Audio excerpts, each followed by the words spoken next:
ഈ star health insurance company കഴിഞ്ഞ ഒരു 6 മാസം മുമ്പ് വൈഫിന് കാൽമുട്ടിനൊരു സർജറി ആവശ്യമായിട്ട് വന്നു. ഇവർ മുഴുവൻ തുകയും പോളിസിയുടെ ഭാഗമായിട്ട് നമുക്ക് ഹോസ്പിറ്റലിൽ അഡ്മിറ്റ് ചെയ്താൽ തരുമെന്നാണ് നമ്മളെ പറഞ്ഞ് വിശ്വസിപ്പിച്ചിട്ടുള്ളത്. ഒരു അത്യാവശ്യ ഘട്ടം വന്ന സമയത്താണ് അവർ മുഴുവൻ തുകയും നമുക്ക് അനുവദിച്ചു തരുമെന്നുള്ളത്. പക്ഷേ അത് ചെയ്ത സമയത്ത് അവർ പറഞ്ഞൊരു കാര്യം, നമുക്ക് മുഴുവൻ തുകയും അനുവദിക്കാൻ കഴിയില്ല, ഇതിന് പല കാരണങ്ങളുണ്ട്. സ്റ്റാർ ഹെൽത്ത് ഇൻഷുറൻസ് തട്ടിപ്പാണെന്നും തനിക്ക് പണം നൽകിയില്ലെന്നും ഉപഭോക്താവ്, തനിക്ക് രേഖാമൂലം നൽകിയ ഉറപ്പ് അധികൃതർ പാലിച്ചില്ലെന്നും തനിക്ക് നിയമപരമായി നൽകേണ്ട പണം നൽകിയില്ലെന്നും മലപ്പുറം ചീക്കോട് സ്വദേശിയായ എം അലി പറഞ്ഞു. തനിക്കെതിരെ നടത്തിയ വഞ്ചന പല ഉപഭോക്താക്കൾക്കും ഉണ്ടായിട്ടുണ്ടെന്നും ഇനിയും ഇത്തരം തട്ടിപ്പുകൾ നടക്കാതിരിക്കാൻ താൻ ഉപഭോക്തൃ കോടതിയിൽ കേസ് ഫയൽ ചെയ്തിട്ടുണ്ടെന്നും അലി പറഞ്ഞു. തനിക്ക് നിയമപരമായി നൽകേണ്ട 30,000 രൂപയാണ് ഇവർ ഇതുവരെ നൽകാത്തതെന്നും തന്നെ ഭീഷണിപ്പെടുത്തുന്ന രീതിയിലാണ് ഇവർ സംസാരിക്കുന്നതെന്നും അലി പറഞ്ഞു. 21 ലക്ഷത്തോളം സന്തുഷ്ടരായ ഉപഭോക്താക്കളും 2 ലക്ഷത്തോളം തിമിര ശസ്ത്രക്രിയകളും പൂർത്തിയാക്കിയ മലബാറിലെ ഏക കണ്ണാശുപത്രി Al Salama high hospital, hospital road, Perinthalmanna. എൻ്റെ പേര് അലി. ഞാൻ ചീക്കോട് പഞ്ചായത്തിൽ മുണ്ടക്കൽ സ്വദേശിയാണ്. ഞാനിവിടെ വരാൻ കാരണം ഈ സ്റ്റാർ ഹെൽത്ത് ഇൻഷുറൻസ് കമ്പനി ഞാൻ 2010 മുതൽ ഇതിൽ അംഗമാണ്, ഞാനും എൻ്റെ ഫാമിലിയും.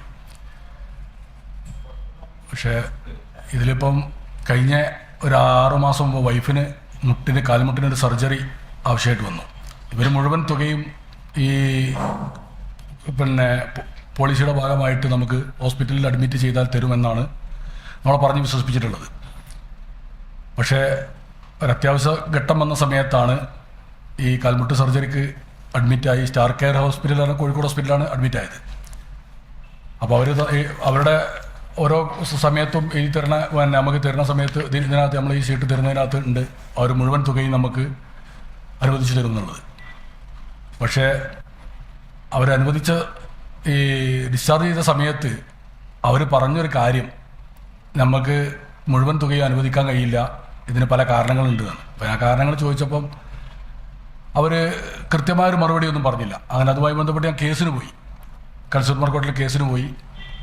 അതിപ്പോൾ 3 മാസമായി ആ കേസ് നിലനിൽക്കുന്നുണ്ട്.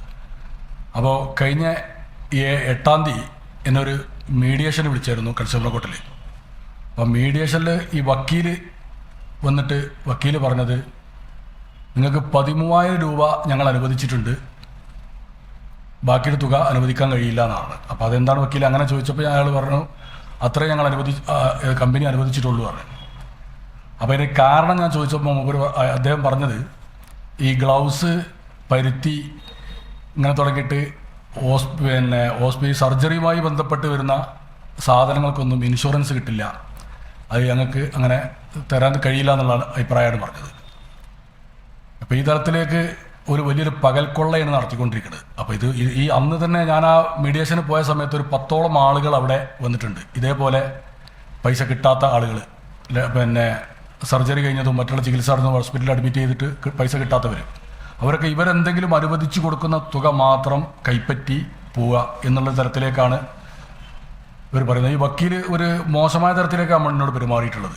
നിങ്ങൾക്ക് സൗകര്യമുണ്ടെങ്കിൽ വാങ്ങിച്ചു പോയാൽ മതി, എനിക്ക് നിങ്ങളോട് കൂടുതൽ സംസാരമില്ല എന്നുള്ള തരത്തിലേക്കാണ് സംസാരിച്ചത്. അപ്പോൾ അതൊരു ഭീഷണി സ്വരാ. അപ്പോൾ അവിടെ വന്ന സാധുക്കൾ എന്ന് പറഞ്ഞാൽ സ്വാഭാവികം പ്രതികരണ ശേഷി ഉള്ളവരോ ഇല്ലാത്തവരോ, ഏതായാലും ഞാൻ 1-2 ആളുകളൊക്കെ ചോദിച്ചു. അപ്പോൾ നമുക്ക് കിട്ടുന്ന വാങ്ങിക്കുക അല്ലാതെ ഇപ്പോൾ നിവൃത്തിയില്ല. അങ്ങനെ ഒരു വലിയൊരു ഗത്യന്തര ഘട്ടത്തിലാണല്ലോ ഈ ഹോസ്പിറ്റലിൽ കേസുമായി ബന്ധപ്പെട്ടൊക്കെ വരുന്നത്. അപ്പോൾ എനിക്ക് തന്നെ 87,000 രൂപ അതിനകത്തുണ്ട്, നിങ്ങൾക്ക് തന്നതിനകത്ത് റിപ്പോർട്ടിനകത്തുണ്ട്. എനിക്ക് ഹോസ്പിറ്റലിൽ ബില്ല് വന്നിട്ടുണ്ട്, അതിൽ 57 രൂപയാണ് അവർ അനുവദിച്ചത്. ബാക്കിയുള്ള പൈസ അവർ തന്നിട്ടില്ല. ഈ പല കാരണം പറഞ്ഞിട്ട് അവർ തട്ടിയെടുക്കുക ചെയ്യുന്നത്. അപ്പോൾ ഇവർ ഈ വന്ന ആളുകളൊക്കെ പറയുന്ന എല്ലാവരും പറഞ്ഞാൽ നമുക്ക് കിട്ടുന്നത് വാങ്ങിക്കുക അല്ലാതെ വേറെ മാർഗ്ഗമില്ല അതെ. അപ്പോൾ ഞാനിപ്പോൾ ഇത് ഉദ്ദേശിച്ചത് എന്താണെന്ന് വെച്ചാൽ, ഇത് പൊതുജനങ്ങൾ അറിയണം ഈ പകൽക്കൊള്ള. അപ്പോൾ ഈ ആളുകൾ ഇതേപോലെ വഞ്ചിതരായിട്ട് വീണ്ടും വീണ്ടും വീണ്ടും ഇതിലേക്ക് വന്നുകൊണ്ടിരിക്കുക. ഇപ്പോഴത്തെ കാലത്തെ ചികിത്സയും ഭയങ്കര വിഷയമാണെന്ന് എല്ലാവർക്കും അറിയാലോ.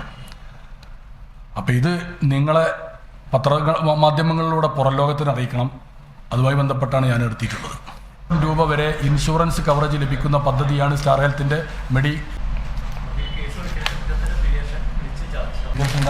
ഞാൻ വേണമെങ്കിൽ തരാം.